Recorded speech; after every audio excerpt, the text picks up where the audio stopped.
Doctor زمان صاحب،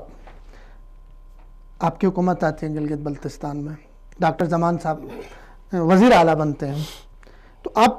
کیا مختلف کریں گے جو پہلے دو پارٹیوں نے نہیں کیا گلگت بلتستان کے لیے؟ سب سے پہلے جو مجھے شکوہ رہا ہے، جو میری آبزرویشن رہی ہے کہ گلگت بلتستان میں حکمران آئے، ہر بندے نے، جب مہدی شاہ صاحب آیا تو اس نے بٹو بازار کو گلگت بلتستان سمجھا، ساری نوکریاں ادھر لے کے گیا، سارا فنڈ ادھر لے کے گیا، شاہ ولاس بنایا اوپر، اب اس میں عیشی کر کے سو رہا ہے، کھا رہا ہے، پی رہا ہے۔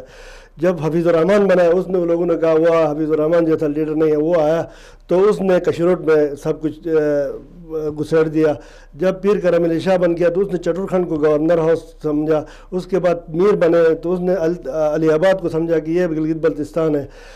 تو اس کے بعد ابھی ہمارا اللہ کرے ہمارا گورنر بھی ایسا نہ کرے، لیکن انشاءاللہ میں اگر ہوا تو میں سب سے پہلے جو گلگت بلتستان میں ضرورت ہے وہ شیعہ سنی اسماعیلیہ یہ سیکٹیرین ایشوز کو ختم کر کے ایک لوگوں کو متفق کرنے کی ضرورت ہے، اتحاد کی ضرورت ہے، کیونکہ لڑائی کسی مسئلے کا حل نہیں ہے، اس سے بیوائیں پیدا ہو سکتی ہے، اس سے یتیم پیدا ہو سکتے ہیں، لیکن وہاں انکم نہیں آتی، وہاں انویسٹمنٹ نہیں کرتے لوگ، وہاں پڑھتے نہیں ہیں، وہاں اس علاقے سے ہجرت کرتے ہیں لوگ،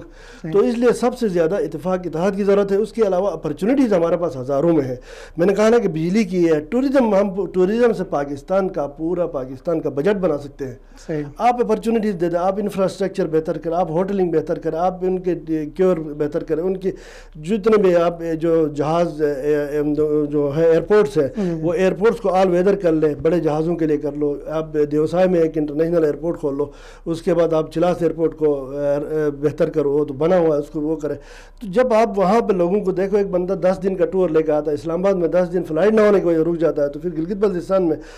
وہ ٹورزم میں لوگ کوئی انٹرسٹ تو نہیں لے گا۔ اس لیے ہمیں چاہیے، کیونکہ ٹورزم ڈپارٹمنٹ جو فیل ہے، ہماری گورنمنٹ کی جو لوکل گورنمنٹ ہے صوبائی، اس کی کمزوری ہے، وہ سارا سیلفیاں لگا کے اپنے دفتروں میں بیٹھ کے صبح جی فلاں نے فلاں سے ملاقات کی، اور نظریں سارے ٹھیکوں پہ ہو، کمیشن پہ ہو، بینک بیلنس پہ ہو، کوٹھیاں بنانے پہ ہو۔